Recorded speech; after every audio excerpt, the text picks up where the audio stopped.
Senhoras, senhores, irmãos espíritas, boa noite. É com muito carinho e satisfação que recebemos a todos vocês nesta segunda noite da 30ª jornada da Casa Espírita Maria de Nazaré, sexta jornada do Centro Espírita Vinha de Luz, cujo tema é servir a Deus ou a Mamon. A Casa Espírita Maria de Nazaré e o Centro Espírita Vinha de Luz saúda a todos e a todas com votos de muita paz. Bem-vindos, bem-vindas nesta segunda noite. Esse evento tem o apoio da FEB, Federação Espírita do Estado da Bahia, do Conselho Espírita Regional 10 e da União Espírita de Vitória da Conquista. Nesse momento, para ambientarmos nessa casa carinhosamente e abençoadamente nos acolhe, quero convidar a irmã Joane para a prece inicial das nossas atividades.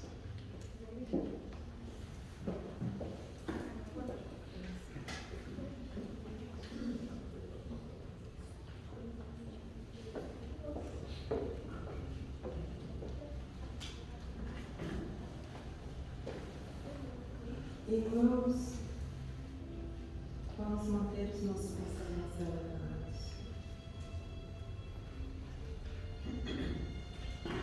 sentindo o amor de Maria, agradecendo por essa casa que nos acolhe sempre, consolando nossas dores, sentindo o amor de Jesus nesse momento, agradecendo os espíritos benfeitores aqui presentes, todos os irmãos que estão aqui nessa casa hoje, buscando o consolo de Jesus nesse momento. Te pedimos, Maria, nos acolha nos teus braços, como sempre faz. Pedimos aos espíritos benfeitores a paz para a nossa terra, que é a nossa escola. Que possamos levar para os nossos lares o amor sentido aqui nesta noite. Pedimos que ilumine o palestrante Ricardo, auxiliando, que possa falar com o coração, para que todos os corações aqui hoje sejam tocados. Te agradecemos por mais essa jornada, para iluminar, para trazer a luz para todos os espíritos sofredores aqui hoje. Esteja conosco, Jesus, hoje e sempre, que assim seja.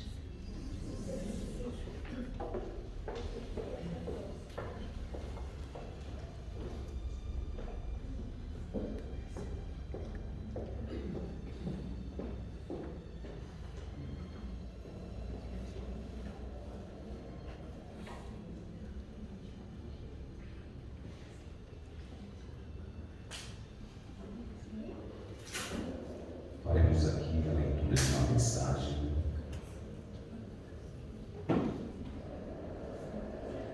Dinheiro ou servidor? Disse-lhes o Senhor: bem está, bom e fiel servo, sobre o pouco foste fiel, sobre muito te colocarei. Jesus. Em Mateus 25, 23. A pobreza é para os que sofrem a prova da paciência e da resignação, a riqueza é, para os outros, a prova da caridade e da abnegação. Capítulo 16, 8. O dinheiro é semelhante a alavanca suscetível de ser manejada para o bem ou para o mal, acorrentado ao poste da avareza, produz o azinhavre da sua velhice, contudo, sob a inspiração do trabalho, é o lidador fiel que assegura os frutos do milharal e as paredes da escola, a cantiga do malho e a força da usina. Atrelado ao carro do orgulho é o estimulante do erro, mas na luz da fraternidade é o obreiro da renovação incessante, enriquecendo o solo e construindo a cidade, desdobrando os fios do entendimento e garantindo os valores da educação. Aferrolhado no cofre da ambição desvairada, é o inimigo da evolução, todavia, endereçado à cultura, é o agente do progresso, auxiliando o homem a solucionar os enigmas da enfermidade, a resolver os problemas da fome, a compreender os mecanismos da natureza e a inflamar o esplendor da civilização que analisa a terra e a vasculha o firmamento. Detido na sombra do egoísmo é o veneno que promove a secura do sentimento. No entanto, confiado à caridade é o amigo prestimoso que desabotoa rosas de alegria no espinheiral da provação, alimentando pequeninos desamparados e sustentando mães esquecidas, levantando almas abatidas que o infortúnio alanceia, iluminando lares desditosos que a necessidade escurece. Dinheiro. Repara o dinheiro. Dizem que ele é o responsável pelo transeunte que a embriaguez atira à calçada, pelo delinquente que, escondido nas aventuras da noite, pelo irmão infeliz que anestesiou a consciência na cocaína e pela mão insensível que matou a criancinha no claustro materno. Entretanto, por trás da garrafa e da arma delitosa, tanto quanto na retaguarda do entorpecente do aborto, permanece a inteligência humana, que escraviza a moeda, a criminalidade e a loucura. Contempla o dinheiro pensando no suor e no sangue, na vigília e na aflição de todos aqueles que choram e sofrem para ganhá-lo e vê-lo-ás por servidor da felicidade e do aprimoramento do mundo, a rogar em silêncio para que lhes ensines a realizar o bem que lhes cabe fazer. Emmanuel, no Reformador, em janeiro de 1963, na página 13. Nessa noite, temos a presença do palestrante Ricardo Ferreira com o tema O Emprego da Riqueza. A programação segue amanhã, sábado, às 8h da noite, o Espírito Imortal perante os Bens Terrenos, com Alba Magalhães Davi, da cidade de Ilhéus. No sábado também teremos uma atividade direcionada para a juventude com o palestrante Arilson Ferraz, que fez a abertura ontem aqui da nossa jornada. No domingo, vale lembrar que o início da nossa palestra é às 7h da noite. Ontem, quinta, hoje, sexta, amanhã, sábado, às 8h, no domingo, às 7h da noite. O tema é a verdadeira propriedade, com o palestrante Carlos Henrique. Sigam-nos nas redes sociais, Semana, C-E-M-A-N-A, Semana, no Instagram e no Facebook, Semaria de Nazaré, que é Casa Espírita Maria de Nazaré. Redes sociais da Casa Espírita Vinha de Luz, Casa Vinha de Luz. Faremos uma leitura em homenagem ao Evangelho segundo o Espiritismo, que em abril de 2024, no próximo ano, completará 160 anos de sua primeira publicação. O objetivo desta obra, contextualizando a todos vocês, podemos dividir as matérias contidas nos evangelhos em 5 partes. 1. Os atos comuns da vida do Cristo. 2. Os milagres. 3. As profecias. 4. As palavras que serviram para o estabelecimento dos dogmas da igreja. 5. O ensino moral. Se as 4 primeiras partes têm sido objeto de discussões, a última permanece inalcançável, inatacável. Diante desse código divino, a própria incredulidade se curva. É o terreno em que todos os cultos podem encontrar-se, a bandeira sob a qual todos podem abrigar-se, por mais diferentes que sejam as suas crenças, qual todos podem abrigar-se, porque nunca foi objeto de disputas religiosas, sempre e por toda parte, provocadas pelos dogmas. Se o discutissem, as seitas teriam, aliás, encontrado nele a sua própria condenação, porque a maioria delas se apegaram mais à parte mística do que à parte moral, que exige a reforma de cada um. Para circunstâncias da vida privada e pública, o princípio de todas as relações sociais fundadas na mais rigorosa justiça é, por fim e acima de tudo, o caminho infalível da felicidade a se conquistar. Uma ponta do véu erguida sobre a vida futura. É essa parte que constitui o objeto exclusivo desta obra. Essa obra é para o uso de todos, cada qual pode dela tirar os meios de conformar sua conduta à moral do Cristo. Os espíritas nela encontrarão, além disso, as aplicações que lhes conservem mais especialmente, graças aos homens, ao mundo invisível, à lei evangélica, ensinada a todas as nações pelos próprios espíritos, não será mais letra morta, porque cada qual a compreenderá.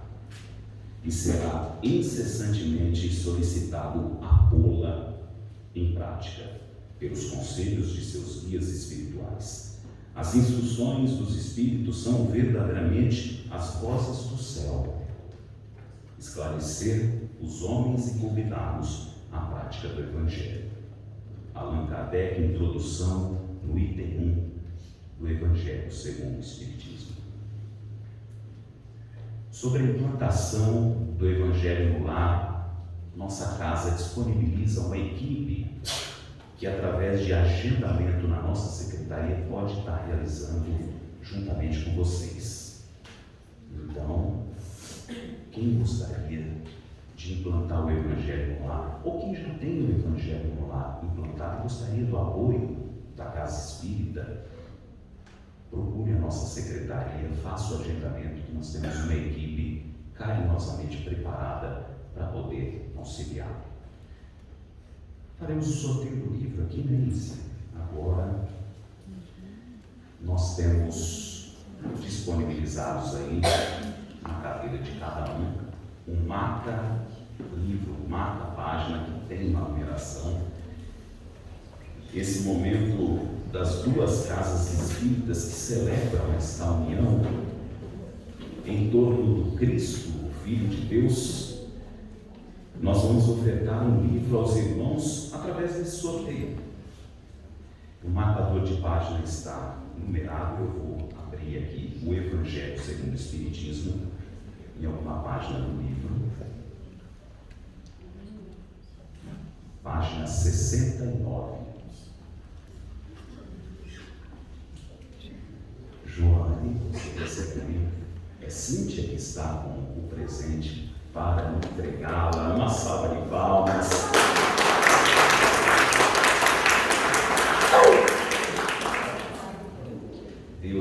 abençoe, ótima leitura. Eu estou falando assim, desse jeito aqui, não é para vocês ficarem assim desanimados, não, né? Para que a gente não aumente o som aqui e fique estridente, viu? Mas é um momento de celebração alegre, viu, Ricardo? Fique à vontade conosco aqui.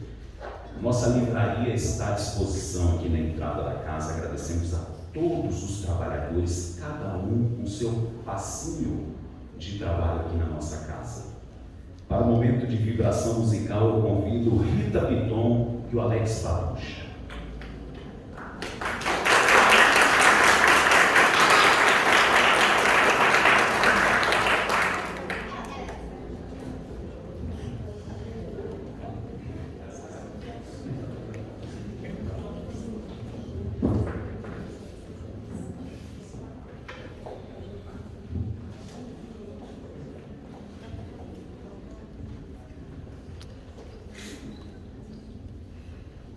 Boa noite a todos. A todas. Nós queremos agradecer a essa casa pelo convite de nos dar essa oportunidade especial em participar deste momento aqui, tá? E vai também o nosso desejo de muita paz a todos.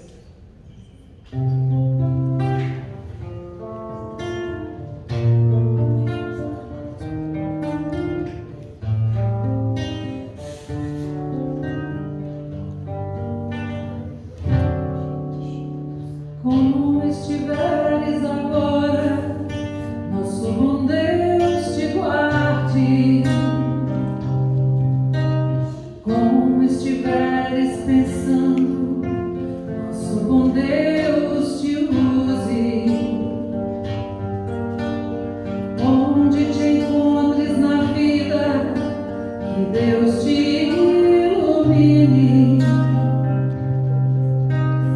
Com quem esteja seguindo, nosso bom Deus te guie. No que fizeres tu, peço ao bom Deus que possa te amparar em cada passo teu. A mão de Deus irá te abençoar.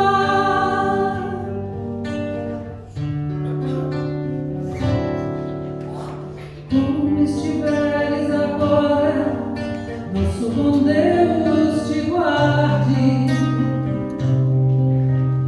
Como estiveres pensando, nosso bom Deus te use.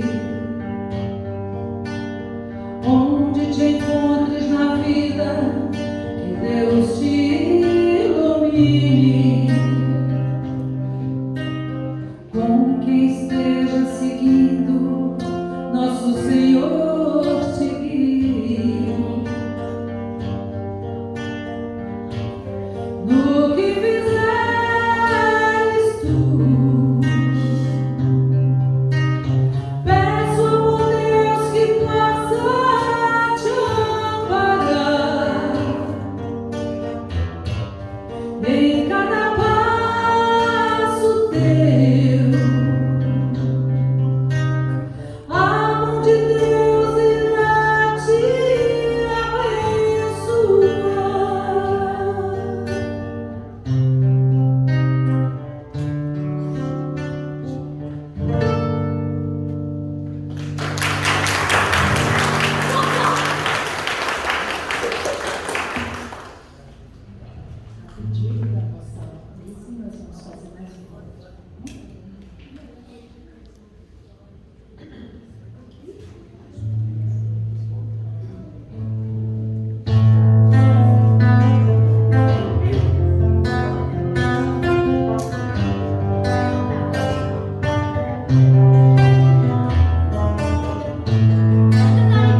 Rita Peiton e Alex Barucha, no final, tem mais uma música aqui de agradecimento a vocês. Para as crianças de 5 a 11 anos, acontece paralelamente a jornada espírita, a jornadinha. Os pais sintam-se à vontade nesse momento para encaminhar os seus filhos, acompanhando a tia Roque até as salas de instrução. Eu comecei nesse tempo, aí depois foi para a juventude, depois para a mocidade. Eu comecei assim também. A gente tinha uma salinha no final da casa espírita, bem assim no final do palco, que a gente ficava desenhando, fazia mais barulho do que o palestrante. Toda hora o facilitador da casa tinha que interromper para chamar a atenção nossa. Eu me arrependo tanto disso, que eu podia estar aprendendo um pouco antes, viu, Adriana? Um pouco antes. Que bom vê-lo aqui. Ricardo Ferreira, nesta noite de sexta-feira, antes eu quero agradecer o convite dos trabalhadores da casa que me fizeram aqui para estar hoje, porque eu já disse em outras ocasiões aqui que a gente aprende mais quando fala, né? Porque quando a gente fala, a gente ouve primeiro do que os outros. E aí, toda vez que eu tenho uma oportunidade de falar a alguém, eu consigo absorver alguma coisa que só sem Deus eu não consigo.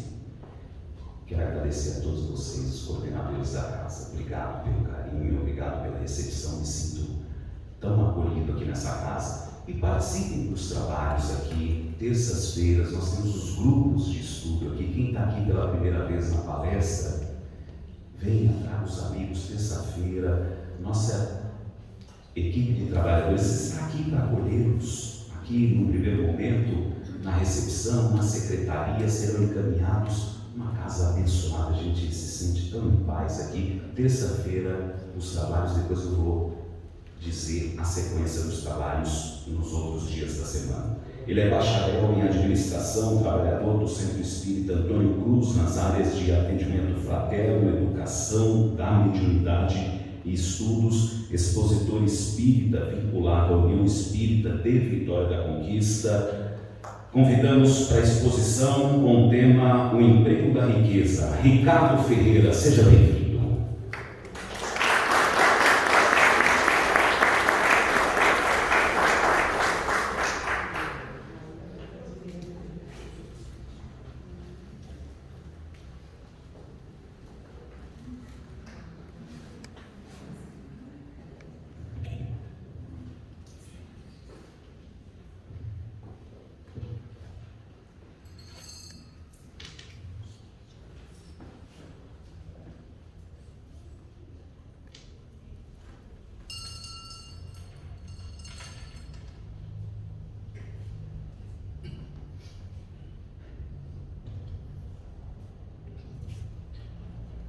Queridas irmãs, queridos irmãos, seja Jesus a luz de nossa consciência hoje e sempre. No fim do capítulo 3 da terceira parte de O Livro dos Espíritos, intitulada Das Leis Morais, Allan Kardec insere no capítulo da Lei de Trabalho uma nota explicativa um pouco extensa, após algumas interrogações realizadas aos espíritos sobre os limites do trabalho e do repouso. E a certa altura, falando sobre o modo produtivo que caracteriza a atividade humana, Allan Kardec, a certa altura do comentário, diz mais ou menos o seguinte: há um elemento sem o qual a economia não passa de uma teoria vazia, e este elemento é a educação.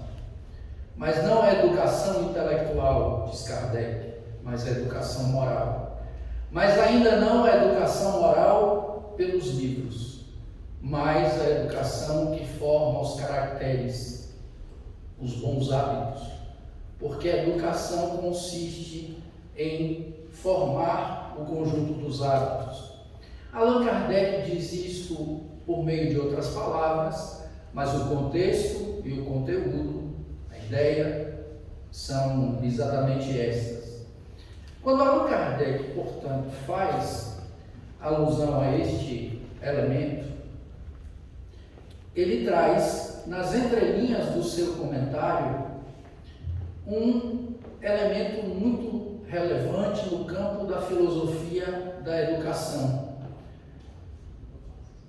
Este elemento aparece nas entrelinhas do seu comentário e é por seu intermédio que nós procuraremos desenvolver a argumentação nossa nesta noite sobre o emprego da riqueza, ou sobre como a doutrina espírita enxerga e propugna que a riqueza deve ser empregada. Esse elemento da filosofia da educação é o elemento ontológico, em particular aquele que se refere ao ser que é objeto desse esforço educativo. No próprio campo da economia, fazendo uma intersecção entre a educação e ela própria, esta segunda ciência, nós encontramos a relevância disso no trabalho de alguns filósofos e economistas. Mas antes de comentarmos pelo menos duas dessas concepções ontológicas, é importante percebermos que, a partir da ideia do ser, lembremos, ontologia é a teoria ou o estudo do ser e do modo de ser, conforme serão as estratégias, antes disso, a própria filosofia educativa aplicada, os elementos, então, que servirão para construir, ou melhor, para concretizar elementos que possam estar em potencial na intimidade desse mesmo indivíduo, desde que, claro, haja essa concepção ontológica de que no sujeito repousa alguma semente, alguma possibilidade de afloramento, porque há concepções outras, contrárias a qualquer ideia essencialista, que vão por uma outra linha de pensamento sobre a formação do sujeito. Mas voltando para o campo de cruzamento entre a educação e a economia, observemos que em duas teorias, até certo ponto opostas, diferentes, nós encontramos a mesma preocupação ontológica. Quando analisamos o desenvolvimento da teoria do pai da economia política, o escocês Adam Smith, e percebemos como ele pensa o ser, refletindo obviamente um certo pensamento europeu de sua época, nós encontramos uma concepção. Quando observamos, por exemplo, Karl Marx e a sua preocupação ontológica, nós temos uma outra linha de construção sobre um indivíduo, mas todas elas têm influência sobre o desenvolvimento que cada um faz do seu pensamento posteriormente.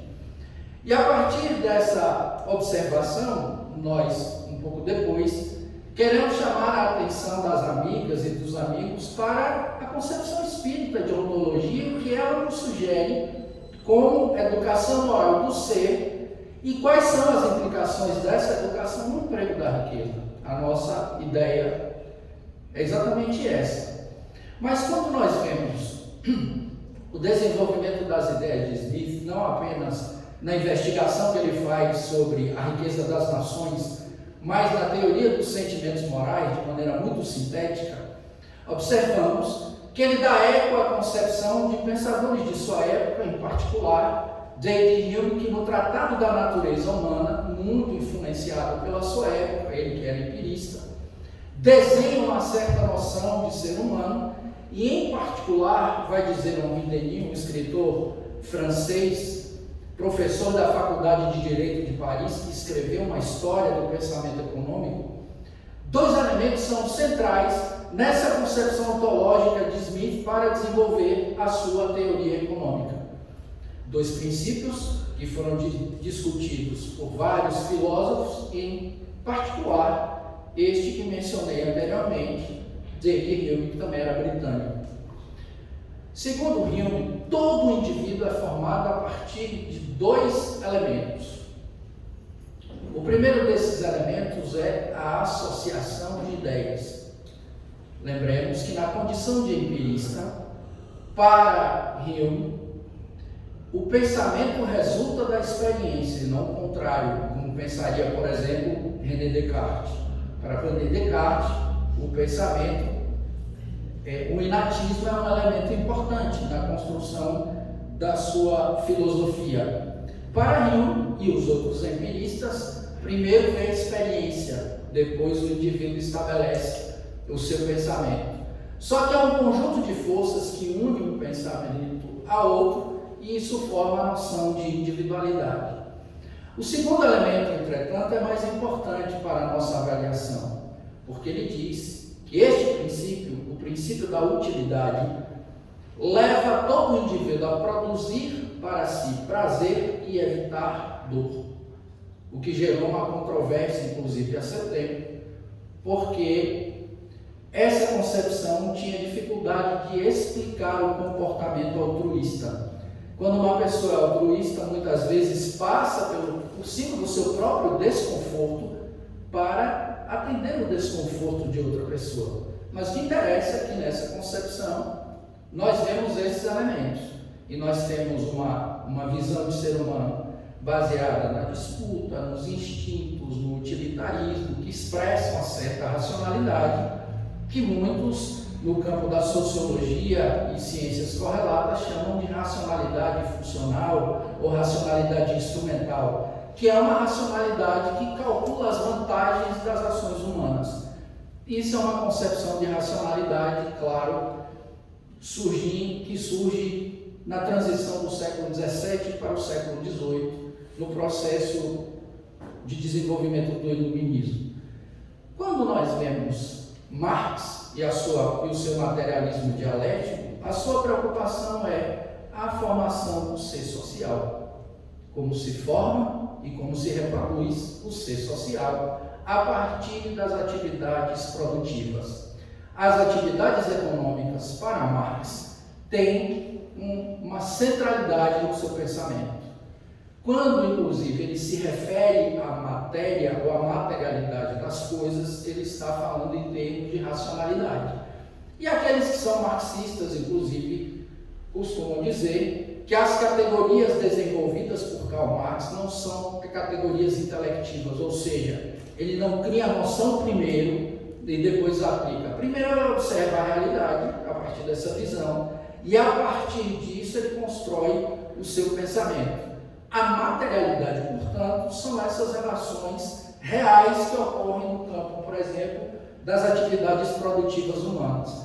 Mas nós observamos aí, em termos comparativos, com concepções que são diferentes e que podem ser complementares em algum ponto.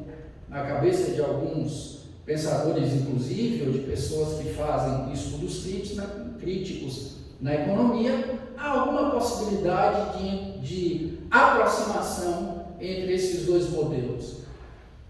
Mas isto, ao mesmo tempo, na análise do emprego da riqueza a partir da perspectiva espírita, nos obriga a fazer uma análise ontológica espírita. Qual é a ideia que a doutrina espírita tem de ser, referindo tanto ao espírito quanto à alma, espírito encarnado? Porque desse entendimento advém todas as possibilidades críticas que nós temos sobre o nosso agir no mundo. E isso vai nos levar um pouco depois a desenvolver uma capacidade de pensar as consequências, ou melhor, as implicações morais ou ético-morais desse autorreconhecimento que o sujeito tem da sua natureza. Lembremos, numa das definições de Allan Kardec, espiritismo é a ciência que trata da natureza, origem e destino dos espíritos, bem como das suas relações com o mundo corporal. Evidentemente que quando Allan Kardec usa a palavra ciência, ele não a equivale à biologia, à química, à física. O que Kardec está dizendo é que a doutrina espírita, ou o espiritismo, é um modelo de conhecimento, é um saber. Qual é o objeto deste saber? O espírito, sua natureza, origem, destino e relações com o mundo corporal. Nesse sentido, nós temos uma abordagem objetiva da doutrina espírita. O seu objeto é o espírito.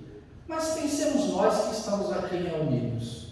Independentemente do nosso posicionamento na existência, das nossas características personalísticas, das nossas características físicas, ou mesmo emocionais, da posição que nós ocupamos na sociedade, etc., nós somos, nessa perspectiva, por esse ângulo de observação e análise, espíritos.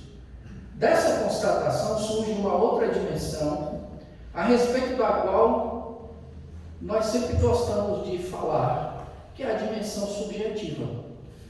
O espírito que eu estudo também sou eu. O que significa que estudar a doutrina espírita é me estudar também.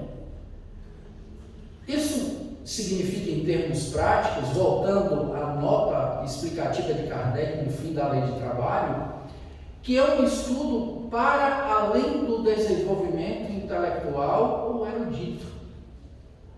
Para alguns, não significa dizer que o desenvolvimento intelectual redunda em eruditismo, mas para muitos de nós é para isso que o conhecimento serve.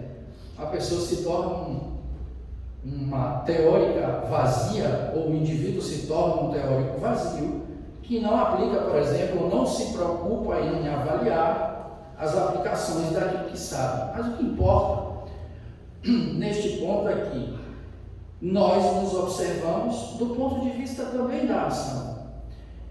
Neste momento, nós começamos a transitar um pouco para as implicações morais de ser espírito. Porque se o espírito, por exemplo, como a doutrina espírita diz, é uma das potências da natureza, e em certo ponto essa potência se individualiza e toma consciência de si, e se torna também senciente, ou seja, tem consciência dos seus sentimentos ou da sua afetividade, numa expressão mais correta, essa potência da natureza está inserida no contexto geral da ecologia, certo? O que faz com que a nossa relação com as matérias-primas, os elementos que formam parte dos meios produtivos, precisa nos levar a uma crítica mais apurada sobre o nosso posicionamento, etc. Mas, para esquematizar um pouco o nosso pensamento, falando um pouco sobre a concepção ético-moral espírita, reproduzamos aqui uma concepção de conhecimento que não é nova, é da antiguidade, mas que, a nosso ver, serve bem para explicar essa transversalidade do pensamento espírita, também aplicável a esse campo do emprego das riquezas, que é uma divisão feita ainda na antiguidade, como disse, pelo filósofo Aristóteles. Aristóteles, quando concebeu a divisão dos conhecimentos, estabeleceu que no campo haviam os conhecimentos teoréticos ou teóricos, e no outro campo os conhecimentos práticos. E ele explica, traduzindo de maneira simples: conhecimento teórico ou teorético é aquele que tem como origem a observação e análise, etc., de elementos que existem e agem sem a intervenção do ser humano. Quando se estuda fenômenos que estão catalogados na química, na biologia, na química não aplicadas, nós estamos neste campo da concepção teórica. Estudo sobre as chuvas, estudo sobre a germinação das plantas, etc., sem intervenção humana, apenas a observação, estão nesse campo. No campo oposto às atividades práticas, que ele dividiu em dois campos, o do fazer humano e o do agir. O que difere o fazer humano do agir humano é que no primeiro conjunto de conhecimentos não há identificação essencial entre o ser, a ação e a finalidade da ação. O marceneiro que construiu esse púlpito com a finalidade de doá-lo ou vendê-lo à Casa Espírita Maria de Nazaré não se confunde com ele nem com o seu objetivo de confecção. São elementos diferentes.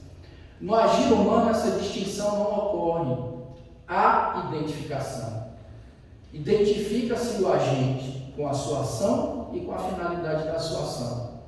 Por exemplo, quando alguém propugna ou defende a honestidade com o intento virtuoso de que a honestidade se estabeleça como valor, demonstra, por essa razão, ser também um indivíduo virtuoso. O agente é virtuoso, a ação é virtuosa e o objetivo da ação também é virtuoso. Nesse campo, então, Aristóteles inseriu a ética. Quando nós pensamos a ética a partir dessa perspectiva, pensamos em algo que promove essa identificação do sujeito. Ora, quando nós pensamos transversalmente nas nossas ações no campo da produção de riquezas, por exemplo, nós usamos elementos ou saberes que estão no primeiro campo, teoricamente, criamos aplicações para isso, por exemplo, no campo da engenharia agronômica, para falar de alimentos. Mas quando vamos nos aproximando do último campo de conhecimento, começam os dilemas éticos, que é quando o indivíduo começa a pensar sobre o que de fato ele vai fazer com aquilo que produz, ou com o alimento que produz, num meio que pode ter muitas pessoas em situação de penúria. E quando os espíritos vão discutir esse tipo de assunto com Kardec, e os textos que ele seleciona para distribuir nos livros, nós vemos uma preocupação tanto com essa realidade transcendente da alma, espírito encarnado, como com a materialidade das coisas. chamando a atenção de todos nós para os objetivos das nossas ações, para que nós consigamos perceber na intimidade das nossas ações quais são as finalidades que elas têm, até que ponto elas estão atendendo só a nós egoisticamente ou a outrem. E neste ponto nós vemos mais uma nota aqui ontológica que aparece mais à frente no Livro dos Espíritos, quando Allan Kardec faz a célebre pergunta sobre a destruição do egoísmo. Como se pode destruir o egoísmo? Questiona ele. E os Espíritos, em particular na verdade, o Espírito Fenelon, lhe oferta, e a nós, uma resposta muito instigante a partir da sua introdução. Porque dizerem que de todas as imperfeições humanas, a mais difícil de se desenraigar do ser é o egoísmo. Porque resulta do materialismo, a cuja influência o espírito, ainda no início da sua marcha, não pôde se libertar. Ou seja, no início da marcha, a mentalidade do espírito ainda é muito materialista. Por ser materialista e ter um ego doente neste sentido, lembremos, todas as vezes que ouvirmos leis morais na doutrina espírita, lembremos que a base é psicológica também. Há elementos de materialidade, mas as leis se assentam no psiquismo. É disso que se está falando. Então, quando o espírito está no início da sua marcha, o pensamento materialista ainda predomina nas suas ações, na sua maneira de perceber a existência e de agir. Como ele se confunde, por exemplo, com a vida material ou a vida corpórea, em melhor termo, o medo de sucumbir rapidamente ou o fato de ser arrastado a uma concepção de felicidade que desde o século XVIII é uma obrigação do ser humano e é conquistada por meio de elementos externos e não internos, essa inquietação faz com que o espírito haja de maneira egoísta. E os espíritos fazem um adendo a Kardec dizendo que há um elemento que entretém e fomenta este egoísmo. Há elementos, aliás, esses elementos são a vossa organização social, as vossas leis e a vossa educação. O que Fenelon está dizendo de maneira muito simples? A forma de organizar a sociedade, o nosso modelo de leis e a nossa educação fomentam a atitude egoísta. Ele diz isso no século XIX. Se ele dissesse hoje, não erraria tanto. Nós continuamos produzindo relações interpessoais muito fundadas no egoísmo.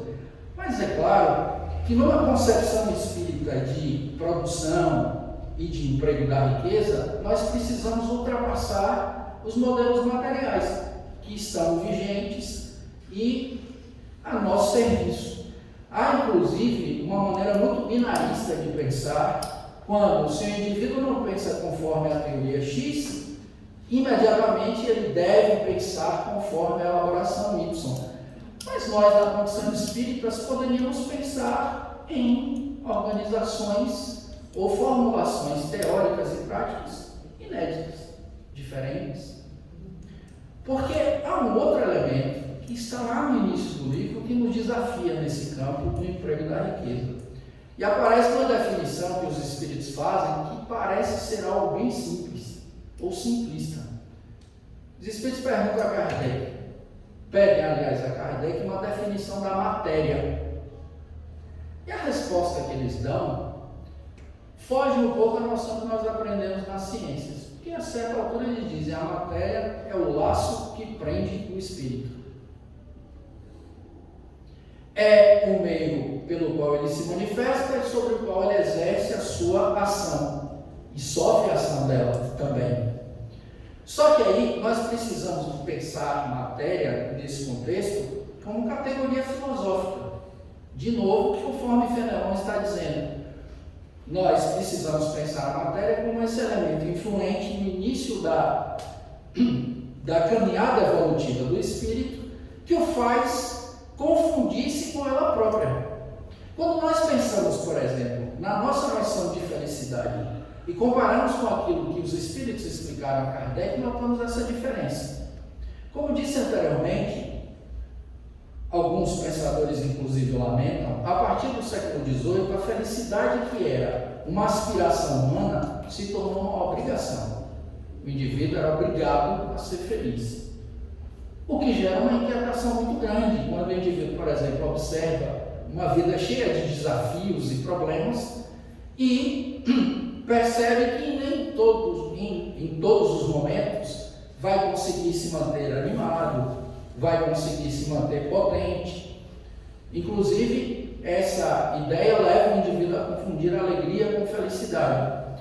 Quando os espíritos recebem de Kardec uma pergunta sobre a felicidade, a formulação é bastante curiosa, porque ele diz que a felicidade na Terra depende da posição de cada um. Aquilo que seria a felicidade de um, haveria de ser talvez a desdita de outro. Aí pergunta, haverá um nível de felicidade média para os seres humanos na Terra?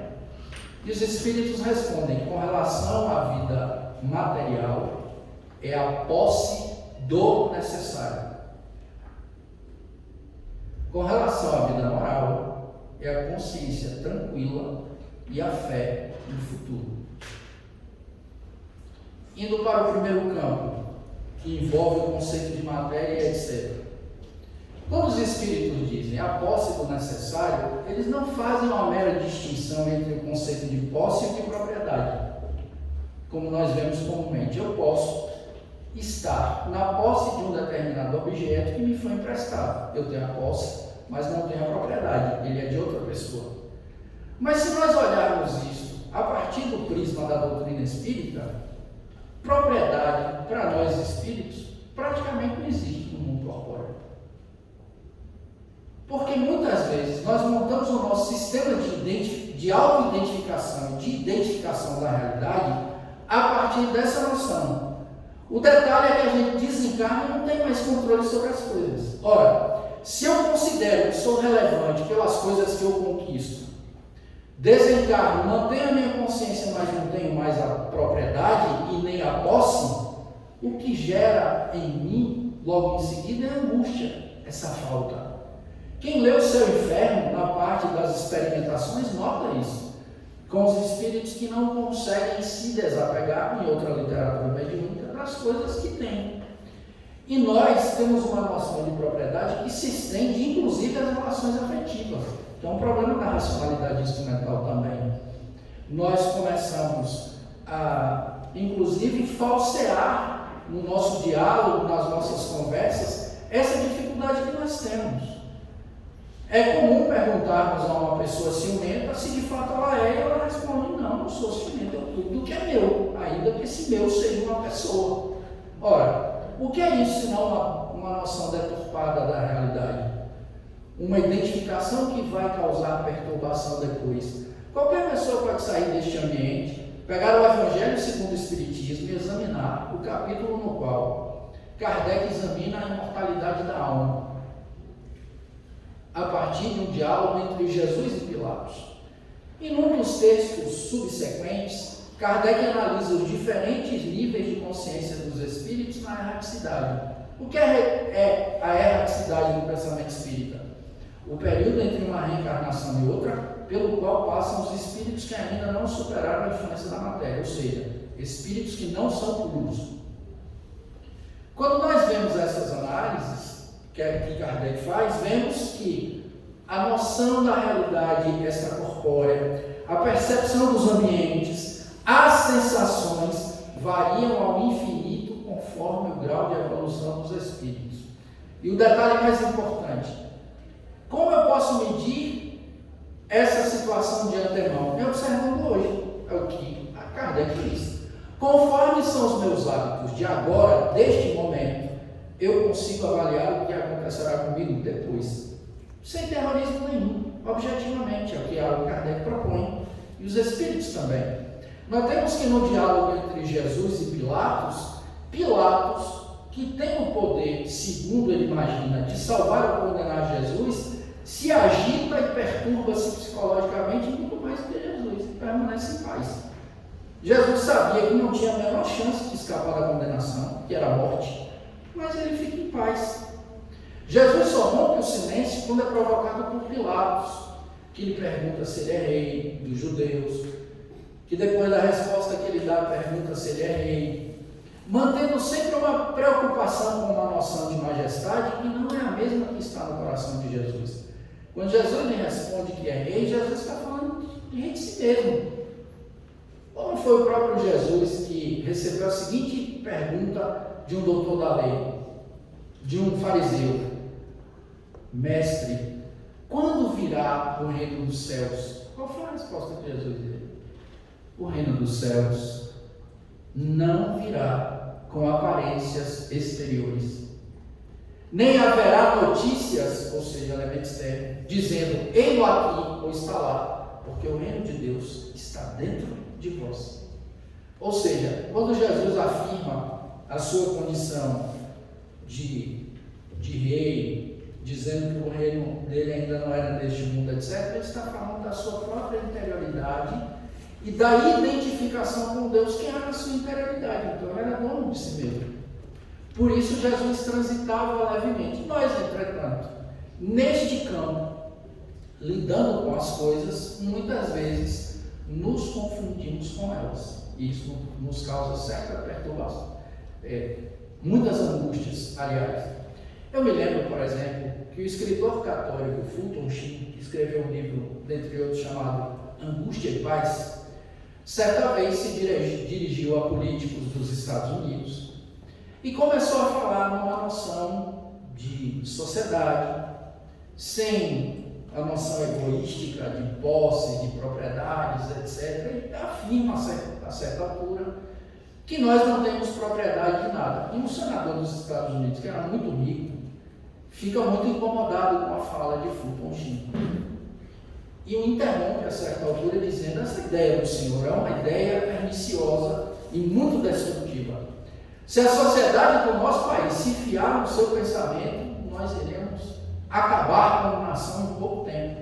Como é que o senhor diz para mim, que sou um homem tão cheio de posses, de propriedades, que eu não tenho as coisas que eu tenho? E Fulton Sheen muito calmamente reafirma: não é só o Senhor, eu também, nenhum de nós. Pois eu posso provar ao Senhor que eu tenho uma propriedade de todas as minhas... Aliás, Fulton Sheen faz a proposta inversa. Eu posso provar para o Senhor que o Senhor não tem nenhuma das coisas que imagina ter. E aquele homem já era septuagenário, mais ou menos. Tudo bem, eu vou mostrar todas as minhas posses ao Senhor. Combinaram um dia. O homem chegou num jato muito suntuoso e levou Fulton Sheen para uma de suas propriedades. Para pousar, já houve bastante trabalho, porque eles sobrevoaram uma grande área plantada e pousaram a certa altura. De lá até a sede foi outro período grande até chegarem lá. Ao chegar no lugar, o homem pegou todos os seus contratos de propriedade de um cofre, pôs em cima da mesa e pediu que Fulton Sheen se sentasse e lesse todos eles, verificasse as assinaturas. Ele olhou calmamente todas elas.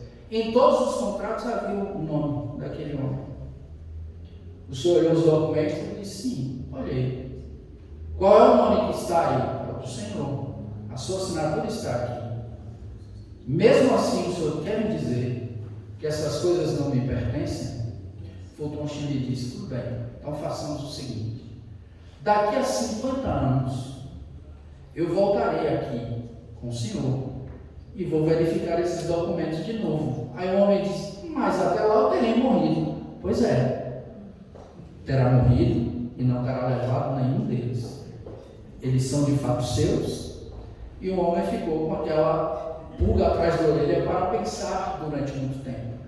Quando nós pensamos isso a partir, insisto, da perspectiva espírita, é ainda mais grave, porque nós precisamos nos lembrar de evitar essa confusão entre os elementos externos e nós.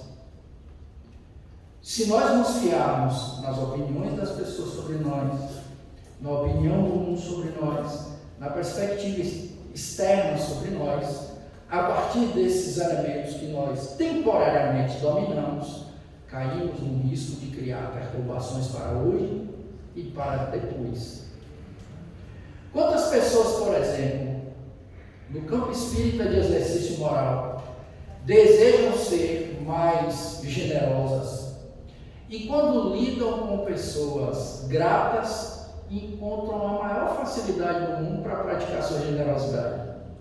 Ser generoso com uma pessoa que agradece é moleza. Agora, se eu sou uma pessoa que depende de reforço externo para fazer o exercício e eu vou lidar com uma pessoa ingrata, eu vou morrer esperando muito obrigado, eu não vou receber. E se a minha persistência depender disso, eu vou parar o exercício. Porque eu dependi do que o outro achava de mim. Viver tentando agradar a tudo e a todos é uma outra causa de grandes perturbações. E quando Kardec faz uma análise sobre o remorso, num dos estudos morais da Revista Espírita, os espíritos lhe chamam a atenção para esse tipo de detalhe. Dizendo, por exemplo, que primeiro, o remorso e sentimentos que tais só se manifestam em indivíduos que têm algum grau de senso moral desenvolvido. Primeira coisa.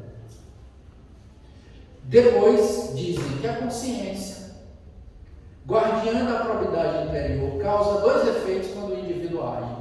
Quando uma pessoa age no bem, a consciência gera de imediato um sentimento de paz, tranquilidade, de satisfação.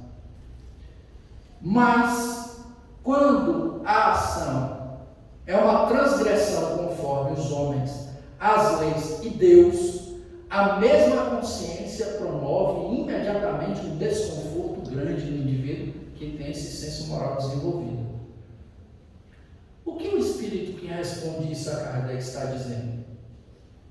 O dia que eu li esse texto foi a distinção entre os dois primeiros elementos e o segundo e o terceiro que me chamou a atenção de imediato. Porque a transgressão conforme os homens e as leis sofre efeito da temporalidade. As leis mudam e a opinião dos homens também, dos seres humanos, ou não?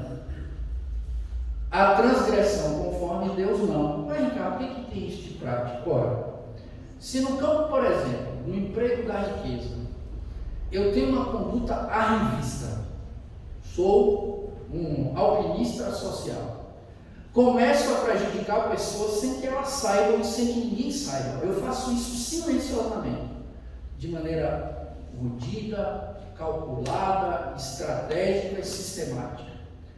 A certa altura do desenvolvimento desse senso moral, eu posso estar num ambiente com centenas de pessoas, inclusive aquelas que eu prejudiquei, e elas não saberem, nenhuma delas saber da minha ação e a minha consciência sempre me dizer o que eu fiz. Isso é a presença de Deus na consciência. Eu não posso ser culpado por ninguém, ninguém sabe que eu sou criminoso e, portanto, ninguém vai dar queixa de mim às autoridades, mas a minha consciência, eu, como consciência, individualidade, sei o que fiz. Porque na doutrina espírita, tanto a consciência de si quanto a consciência moral estão imbricadas, uma depende da outra.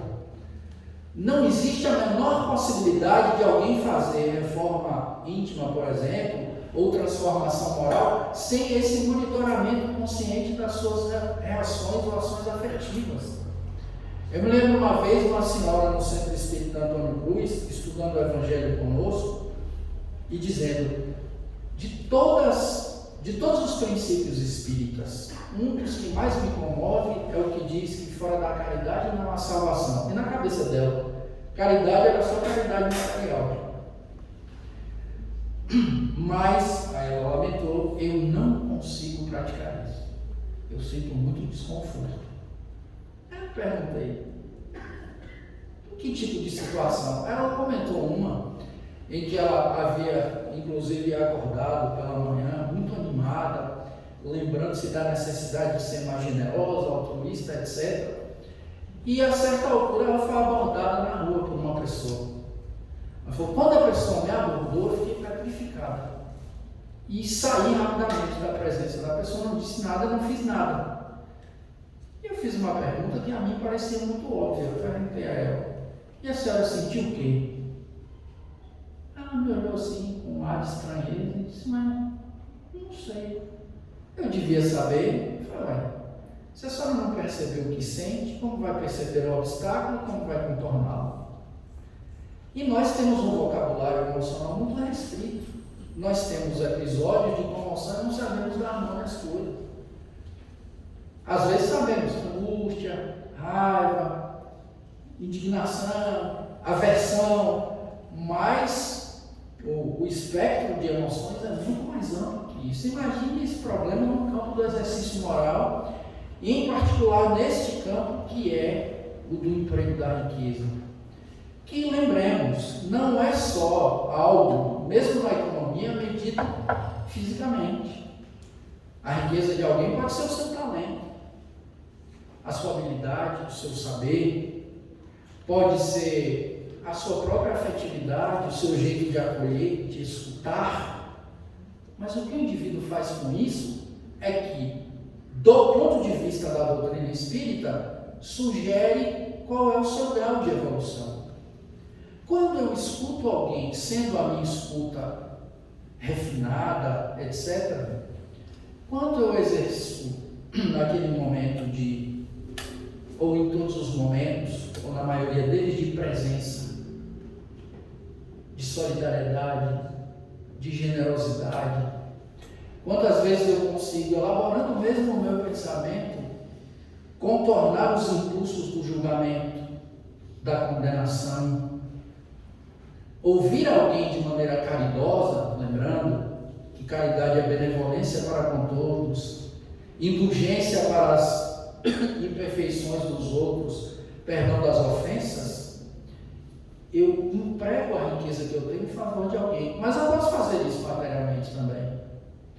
A história nos mostra, a história do pensamento econômico, como isso deu errado algumas vezes, quando os socialistas utópicos tentaram ser extremamente generosos, mas não tiveram cuidado, o zelo do cálculo, da observação da natureza egoísta humana, etc., e Robert Owen e outros, tiveram problemas com a aplicação de uma ideia generosa e inclusiva da sua riqueza e não da de ninguém.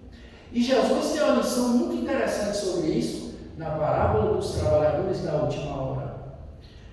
Lembremos, na parábola dos trabalhadores da última hora, o dono da vinha vai contratando pessoas ao longo do dia, em etapas. Combina um salário e vai chamando as pessoas ao trabalho. No fim do dia, encontra um grupo ocioso, oferece-lhe trabalho e um salário para isso. As pessoas vão trabalhar. E claro, a superfície da parábola sugere que é uma discussão sobre direitos trabalhistas, até etc. Mas não se trata disso. Na hora do pagamento, o dono da vinha começa, pelo contrário, ele começa a pagar os que entraram por último. Quem entrou primeiro e viu os últimos recebendo o salário que foi combinado com eles, pensaram logo uma hora extra. Opa, se quem entrou depois está ganhando a mesma coisa, nós que suportamos o dia inteiro, vamos ganhar mais. O dono da vinha paga igual e gera insatisfação. Nessa hora eles perguntam, mas como o senhor paga para nós que suportamos o peso do dia o mesmo salário que pagou aqueles que entraram depois? Aí o dono da vinha faz uns comentários interessantes. Por acaso transgredi o pacto que foi feito entre nós? Primeira pergunta. Segunda, e essa me é bem interessante, por acaso o vosso olho é ruim porque eu sou bom? Ou seja, com o dinheiro dele ele fez o que quis. Não transgrediu o combinado e pagou a mais para quem ele quis. Se nós observarmos apenas do ponto de vista material, vamos dizer que é um péssimo patrão, mas a ideia não é essa. A ideia é ressaltar a generosidade daquele que sai dando oportunidade de ação para todos ao longo do dia. É disso que trata. a parábola dos trabalhadores da última hora. Mas nisso também Jesus ressalta esse aspecto da nossa natureza egoísta, de não conseguirmos, por exemplo, lidar com a generosidade de outrem, ou não sabemos lidar com o posicionamento muito ativo de alguns em favor da construção, e neste momento não estou me referindo a nenhuma espécie de concepção política em particular, mas falando de concepção existencial, embora isso possa se refletir em algum campo, nos incomodamos com indivíduos que têm essa sensibilidade de perceber a necessidade da valorização de direitos das pessoas. Eu me lembro de Gandhi. Gandhi causou problemas na Inglaterra desde que morava na África do Sul. Há um momento em que ele vai passando numa calçada junto com o padre, e há uns rapazes brancos que tentam obstar o caminho. O padre desce para não causar confusão, ele se mantém no lugar, e o padre fica desesperado achando que vai acontecer um conflito. E Gandhi não conseguia entender, e ele diz isso, inclusive, e o diretor do filme Gandhi, de 82, que ganhou o Oscar de melhor filme em 83, Richard Attenborough, um grande dramaturgo e ator britânico, registrou no livro dizendo o seguinte: eu nunca consegui entender, ao observar essa ação que acontecia, além de outras do apartheid, como um ser humano pode se sentir satisfeito, feliz, gratificado, vendo a humilhação do seu semelhante. Ele não conseguia entender. Como alguém se sentia satisfeito apenas por ter direito a uma calçada, por exemplo. E como foi que Gandhi começou a confusão dele na Inglaterra? Ele estava num trem, num vagão de primeira classe, um cidadão anônimo da Inglaterra, que morava na África do Sul, detectou a sua presença no lugar e deu logo um aviso: saia, o seu lugar mestiço não é aqui. Aí ele, coitadinho, confiante na sua roupinha europeia, tirou o bilhete do bolso e disse: deve haver um engano. Eu tenho um bilhete de primeira classe. Eu estou dizendo ao senhor, se até a outra estação o senhor não sair deste lugar, eu vou retirá-lo daqui e jogarei lá fora com as suas tralhas. E assim o homem fez. Naquele dia, por intermédio de uma personalidade, de uma personagem, cujo nome nós nem não sabemos, a Inglaterra comprou um problema com uma das criaturas mais obstinadas que a face da Terra já viu, porque ele acordou naquele dia. Gandhi se refere àquele ano como um ano em que ele aprendeu um ano em que ele começou a viver.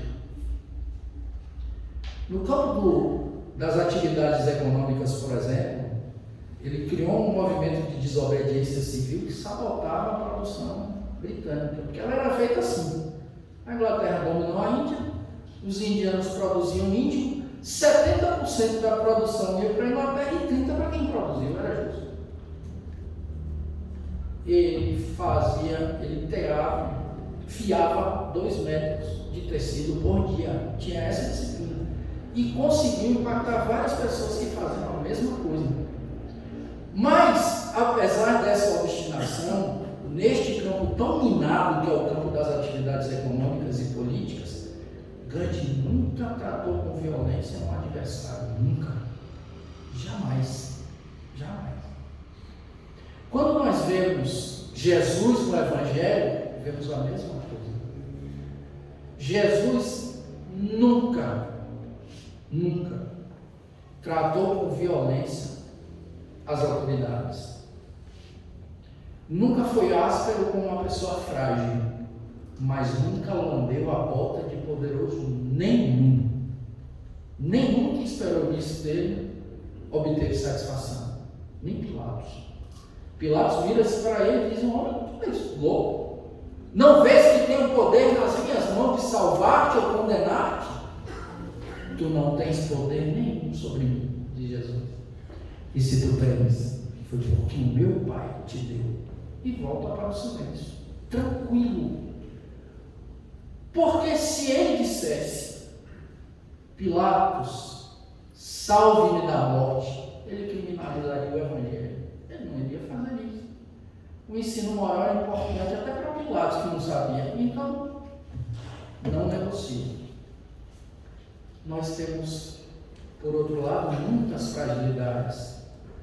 É tão fácil ser generoso dentro do centro espírita, por exemplo. Dizer boa noite, boa tarde, bom dia, baixar o tom de voz. E às vezes nós pensamos que a alteração do comportamento, esse elemento mais externo, corresponde à transformação moral. Nem sempre. Só corresponde se o agir se expressar no comportamento. Se alguém nos filmar ao longo do dia, não sei a menos os amigos, mas a mim, se alguém me filmar durante o dia, vai achar que eu tenho algum transtorno de personalidade, porque dependendo do lugar onde eu estou, eu posso estar mais reativo. Mas, e não só pelas induções do meio, pelas variações de humor que ainda me caracterizam. Mas manter-se feliz, por exemplo, que é algo que ultrapassa a sensação de alegria e de tristeza, o indivíduo pode, por exemplo, ser feliz nessa concepção espírita, passando por uma situação de tristeza. Porque o indivíduo tem, do ponto de vista moral, consciência tranquila e fé no futuro. Mas lembremos, do ponto de vista material, não sou eu que estou dizendo isso, são os espíritos em vários pontos.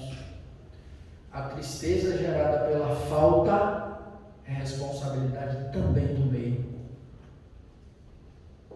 Lembremos, nesses momentos finais, por exemplo, de um estudo que Allan Kardec faz sobre o suicídio de uma mulher na França.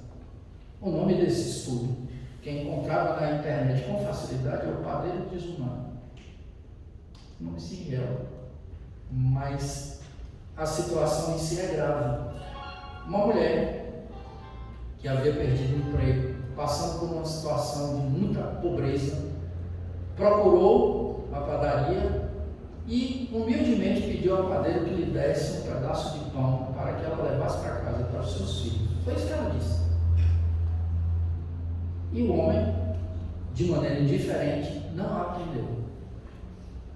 Ela começou a se desesperar e na primeira distração desse homem roubou um pedaço de pão e levou para casa. Ele chamou a polícia. O oficial da polícia francesa foi até a casa da mulher e ao entrar conversou com ela e ela me disse qual era a sua situação de penúria. E o homem, o oficial, fica comovido. Eu entendo a dificuldade da senhora, mas eu sou obrigado a cumprir a lei, então preciso prendê-la. Aí ela diz, ela que havia acabado de cortar o pão para os filhos. Só espere um momento que eu vou me arrumar então. Ele concorda, ela sai. Demora. Quando o policial vai olhar com a mesma faca que ela usou para cortar o pão, ela cortou o próprio pescoço e matou. Allan Kardec, como habitualmente fazia, leva aos espíritos a problemática para discutir. Há vários estudos morais nas revistas espíritas. Problemas que são publicados em jornal, Kardec endereça aos espíritos para entender qual é a perspectiva deles. E o mais curioso é que essa mulher, esse espírito que animou aquela mulher, espontaneamente se manifesta. Eles começam a conversar. E ela diz que entende a falta que cometeu, que era uma falta grave, que espera a oportunidade de poder reaprender, ou melhor, corrigir aquilo que não conseguiu aprender, mas que ela havia obtido de Deus a misericórdia pelo seu ato. E um dos espíritos que formam o conjunto daqueles que orientaram Kardec faz uma série de considerações como o meio levou aquela mulher àquele ato. E o nosso amigo Cláudio Amorim sintetiza esse pensamento de maneira muito curiosa, porque o Espírito diz mais ou menos o que ele sintetiza. Às vezes, um suicídio individual é um homicídio coletivo. Nós precisamos zelar também por aqueles que não têm resistências morais. Porque é muito fácil falar das dificuldades de alguém não estando em seu lugar, não pisando o mesmo chão, não sentindo a mesma dor, não tendo a mesma percepção da realidade. Por isso que a atitude de Jesus primeira sempre era ouvir. Na conversa com o rapaz rico, o que ele faz? Ouve. O rapaz apresenta a sua dificuldade, Jesus faz as considerações sobre a lei, até que o rapaz percebe qual era o motivo da sua angústia. A incompatibilidade entre o anseio de salvação e o apego aos bens materiais. É isso que o frustra. Mas essa frustração é vantajosa. Quem o levou a essa conclusão? Jesus, generosamente, ouvindo e conversando.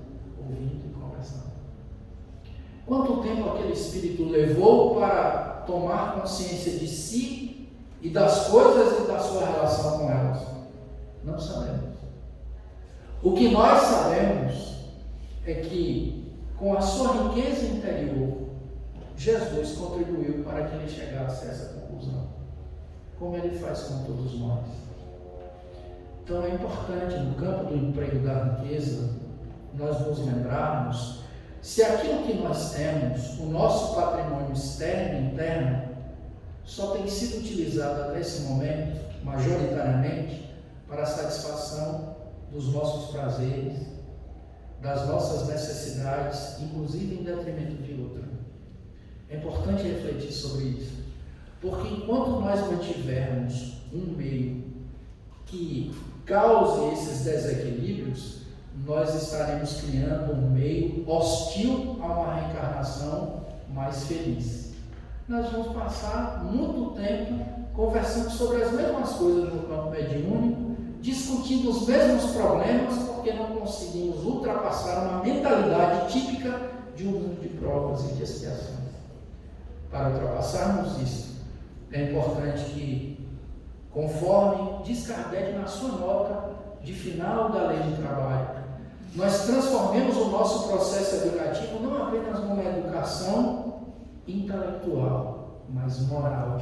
E não só moral quanto aos livros, mas uma moral prática, ativa, que nos exponha as nossas fraquezas e faça com que nós tenhamos a condição de avaliar em que grau de evolução nós estamos.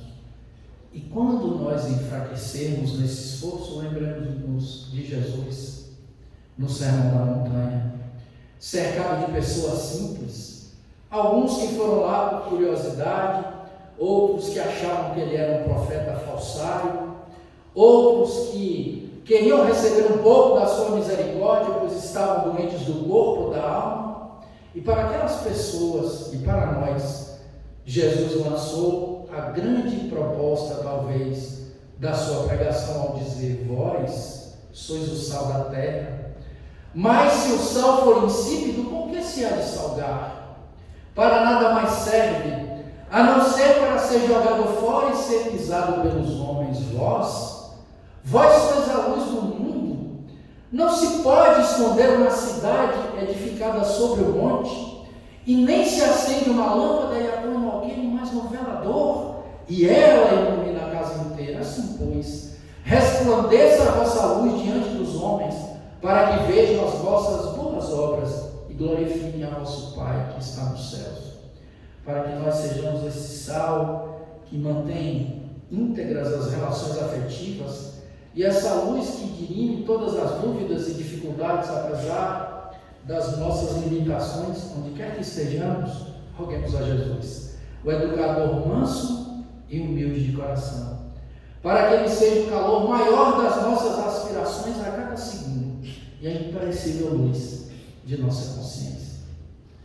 Muito obrigado por me ouvirem, muita paz, até um outro dia.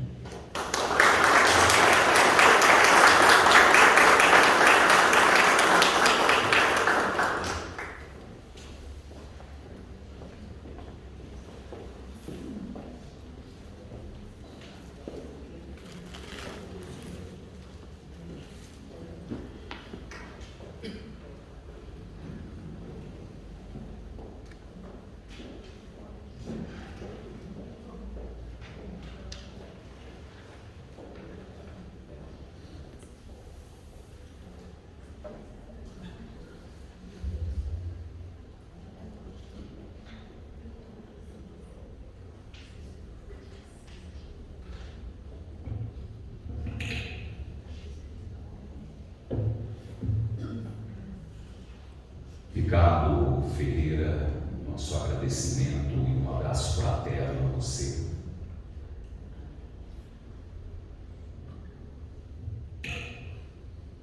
O que chamou-nos a atenção aqui, eu quero superlatar aqui, é esse despertar da consciência que ele citou na história de Gandhi, e o despertar da consciência que acontece a cada instante, a cada momento que acordamos no dia. Fiquemos então com essa lição. Falou-se da ética, né, Ricardo? A inteligência compartilhada a serviço do aperfeiçoamento da consciência, da convivência humana, e a convivência que a gente tenta estudar, entender e propor, essa convivência que o Cristo nos ensina através do Evangelho. Para a vibração final, eu quero convidar aqui Rita Biton, Alex Baducha, para mais esse momento aqui, para serenarmos os nossos corações. E aí eu passo os recados aqui ao final, aqui, por gentileza.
a flor do bem, você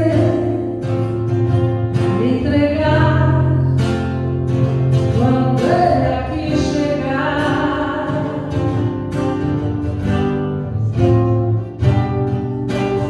Tudo que aqui ele deixou não passou e vai sempre existir. Flores nos lugares que pisou e o caminho certo pra seguir. Tudo que aqui ele deixou não passou e vai sempre existir. Flores nos lugares que pisou e o caminho certo a seguir.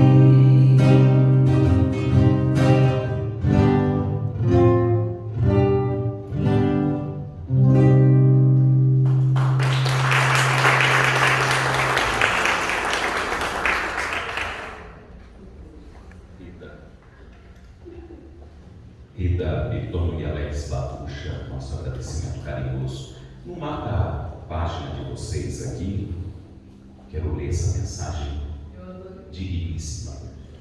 Se desejas desse modo penetrar o colégio dos escolhidos de Jesus, começa hoje o teu ministério de aplicação à prática viva dos seus ensinamentos. Senhoras e senhores, o chamamento é agora, é já. Nós vivemos, pelo que conhecemos da ciência, em 200 bilhões de galáxias, 100 bilhões de estrelas na Via Láctea. Uma dessas é uma estrelinha chamada Sol. Nessa estrelinha, que giram 9 planetas, já diminuíram para 8, 30 bilhões de espécies, 3 bilhões catalogadas, uma é o ser humano, e somos em mais de 7 bilhões aqui. Somos muito pequenos perto do universo do nosso Pai. E o Cristo Consolador diz: vinde a nós, a vós, todos que sofreis estáis sobrecarregados, eu vos aliviarei. Tomai sobre vós o meu jugo e aprendei de mim, que sou manso e humilde de coração, e encontrareis o repouso de vossas almas, porque o meu manto é suave e o meu fardo é leve. A todos convidamos para amanhã Alba Magalhães Davi, da cidade de Ilhéus, às 8 da noite, no domingo às 7 horas. Que o amorável Mestre Jesus conduza a todos em paz. Que Deus abençoe e até a próxima.